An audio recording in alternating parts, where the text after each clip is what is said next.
Hi guys, and welcome to a new game, Spirits of Steel. So in this game, this is basically simplified Hearts of Iron 4. We're going to be starting this off on the modern day map. Population correlates to the number of units that you're able to have at once. So, I mean, playing as the US, you got all of NATO, that's pretty easy. And China makes its own faction as per the AI very early in the game. Now, the only factions are NATO and CSTO, led by Russia, and Russia's got kind of a low population, per its size, not really in general, but since I'm going to be showing you the strat to make sure it doesn't get steamrolled by NATO and China. Alright, so start, boys, and we are in. So, top left, this is political power. Manpower, 10,000 manpower is one division. Not sure if it's the same as Hearts of Iron 4 or not.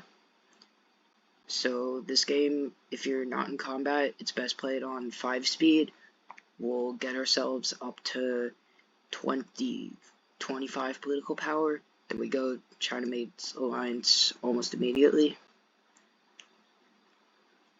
And let's deploy our starting 29 divisions. Yeah, they're already getting people into their alliance. So you'd think to start as Russia, we'd be going into, say, Belarus and Ukraine, right? Actually, no. The best strat for Russia right now is to go into 2 different countries that start with a B and a U, Burma and Uruguay. And you'll see in a minute why this is super important. So yeah, also Saudi Arabia or Iran usually create some sort of an alliance this game. So just annex Uruguay. So a function of this game is you can invite countries into your faction that you are bordering, and Uruguay borders both Argentina and Brazil, both pretty major sized countries in terms of population. So that gets the 2 of them into the faction easily. Plus Brazil is bordering French Guiana, and the AI doesn't play by the same rules as normal players for some reason. So Brazil can get just shoved right into France. It's luck of the RNG in that case. Our next targets is going to be Burma. We're going to want military access into India for this. That is absolutely crucial in order to do this. If you don't, you will fail a naval invasion into them. Split the army in half, which is going to be pretty important in this game. So they've got a grand total of 40 units. Let's see if we can do something about that.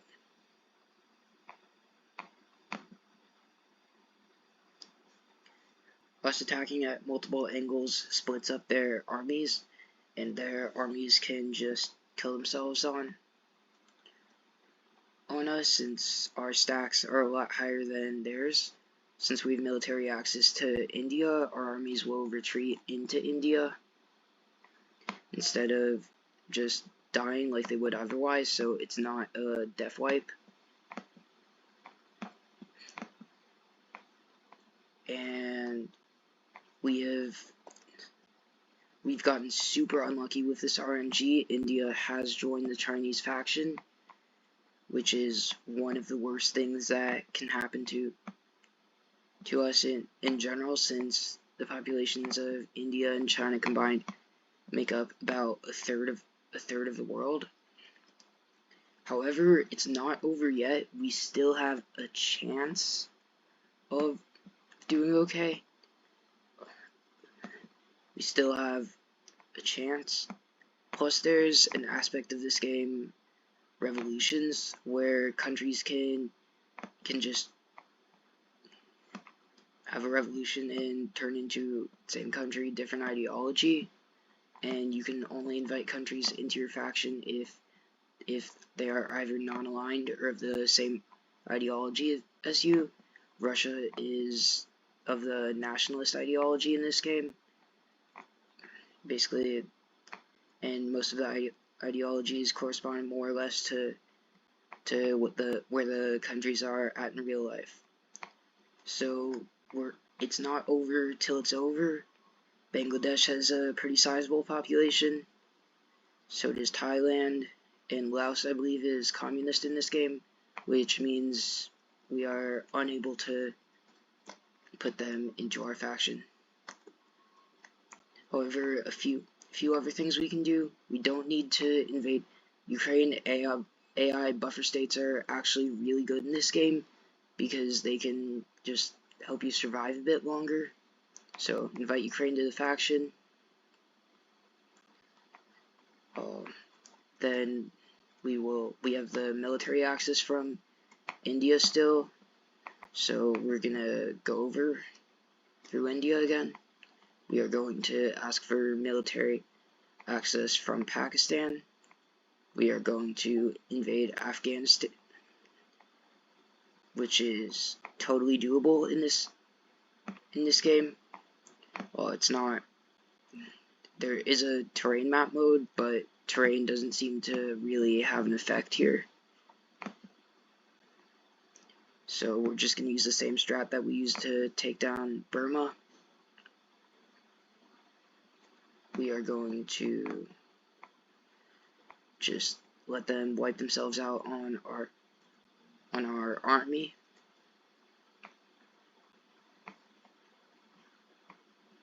Might take a minute, but it's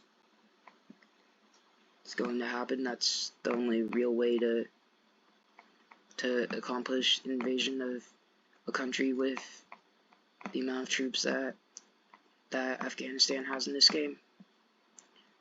Split this army in two. It's important to keep a front line in this game because it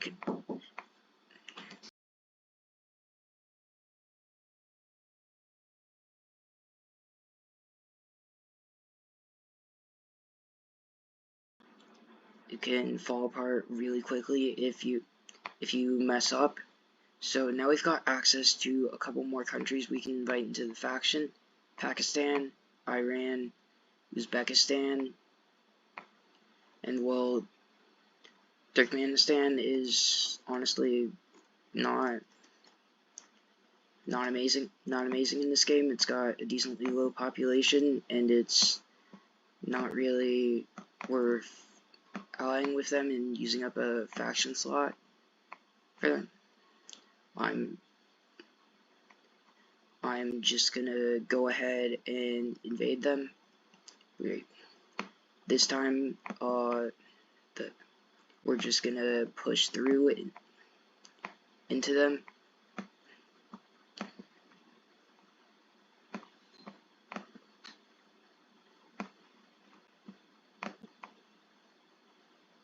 Yeah, see, the Chinese faction is still expanding even more.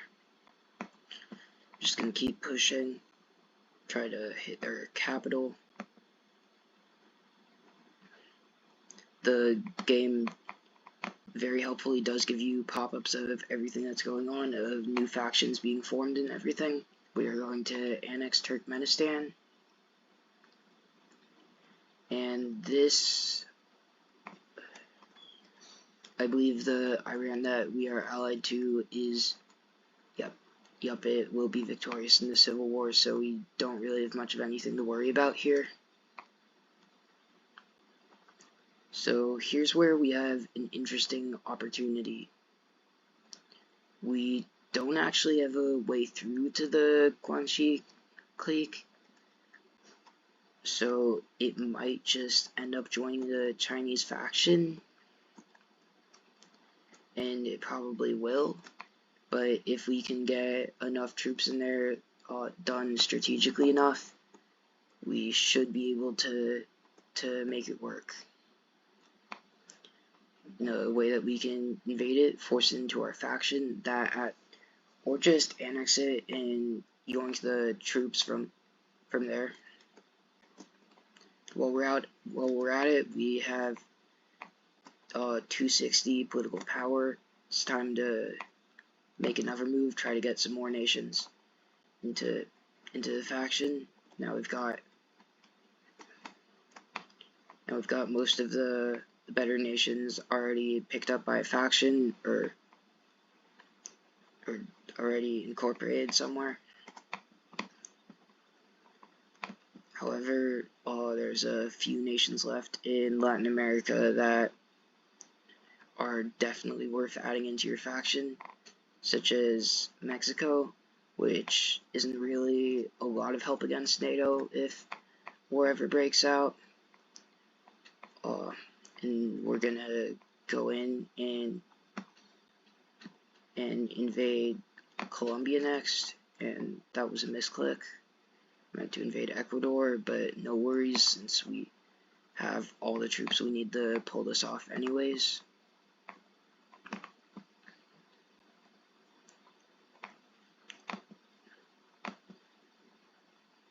I'm just gonna take their cities.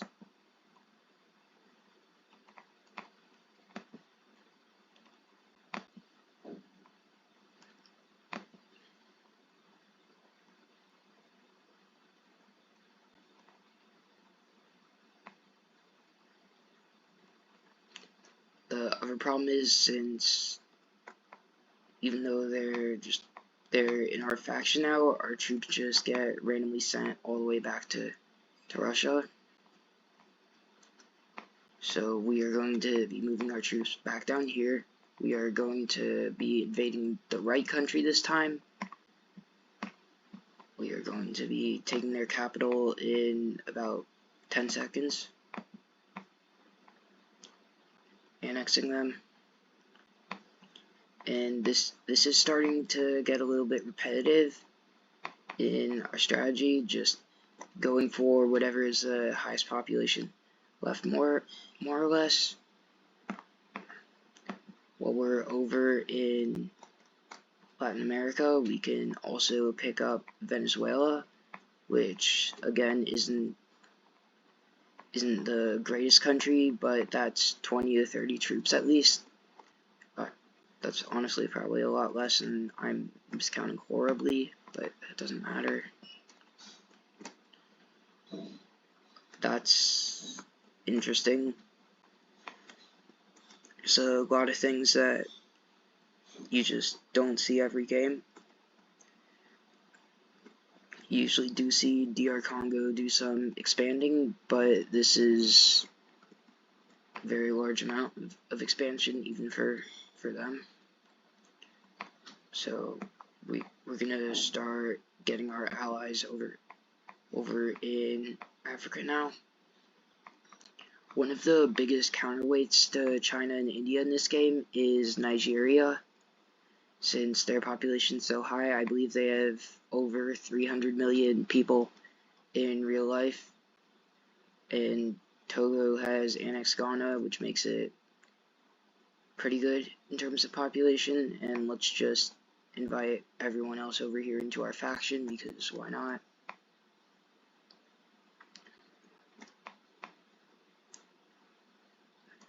Alright, so also stuff gets released randomly in this game. Countries get released randomly, so yeah, you do have stuff like that.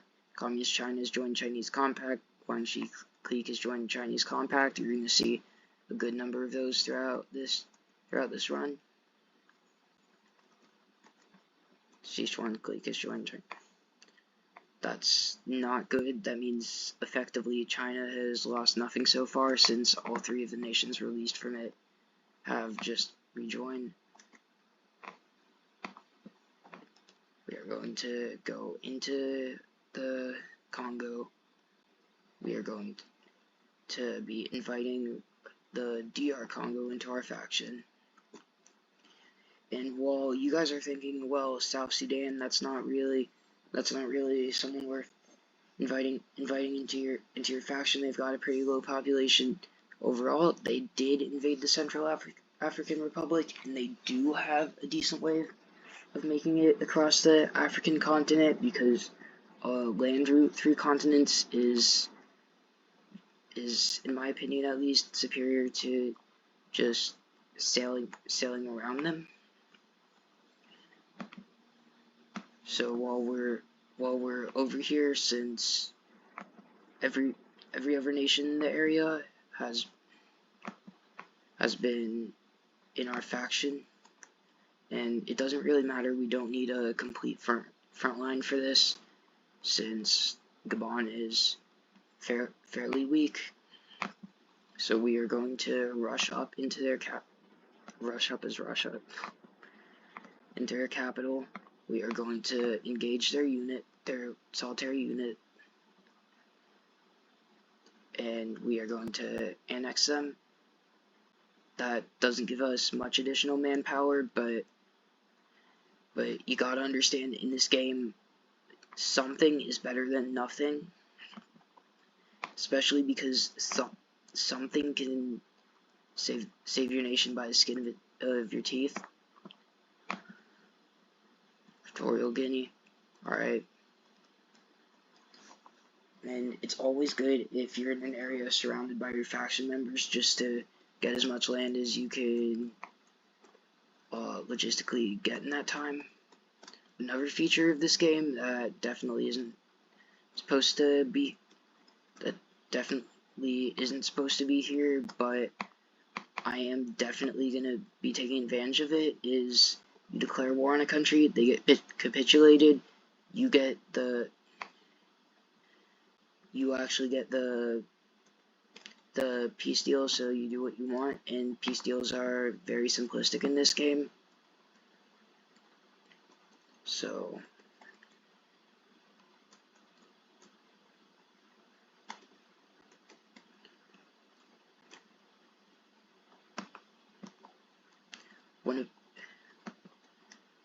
one of the best strategies for Russia early game is actually to go in after North Korea and cut them off from China. However, that seems a little bit like a waste of time and troops, because it's super easy for them to just invade and get it back really quickly.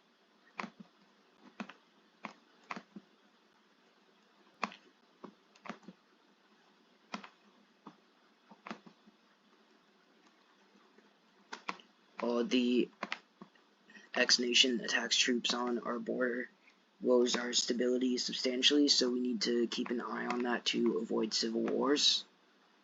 Thanks to the sacrifice of those 3 units, we can spread out like this.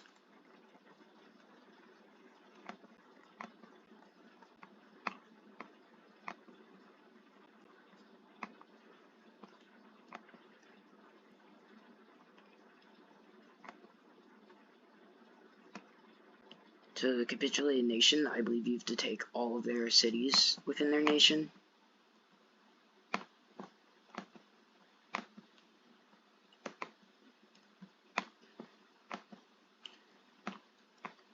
Alright, so this is actually terrible. I'm going to be looking at this in just a second.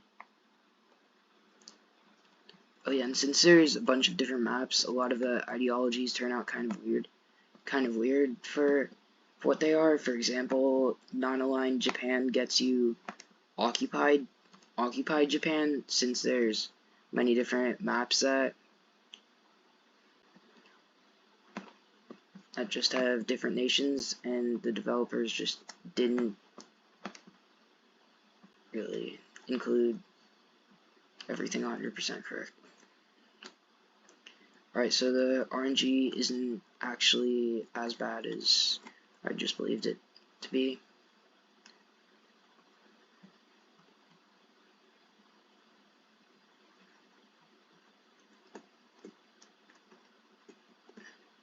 But yeah, Tunisia's invading Libya. We're not gonna put a single soldier into there, and we are still going to profit by annexing it and bringing Egypt into our alliance. Egypt has usually about 70 to 80 divisions in case of a world war, which is right around the corner. We are at 99% world tension, and this is where I'm going to be signing off for this video. Thank you guys for watching. Like, subscribe. I'll see you in the next one.